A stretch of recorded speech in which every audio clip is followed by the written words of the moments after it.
அதுல எல்லாம் இந்த மார்க்சிய தலைவர்கள் உங்களுடைய தியாகம் போற்றத்தக்கது.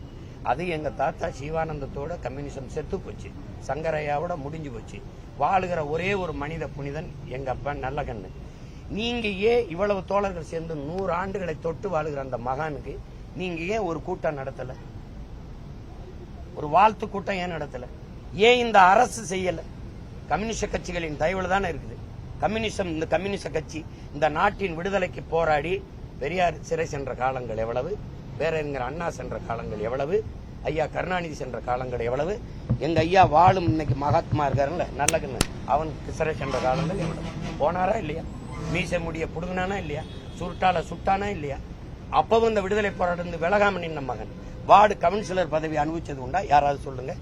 ஒரே ஒரு முறை பாராளுமன்ற தேர்தல் அவர் நிற்கும் போது அவரை சிபி ராதாகிருஷ்ணன் அவருக்கு ஆதரவா நின்று பிஜேபி ஆதரிச்சு கூட்டணி வச்சு அவரை தோக்கடிச்சது இந்த திமுக தான்.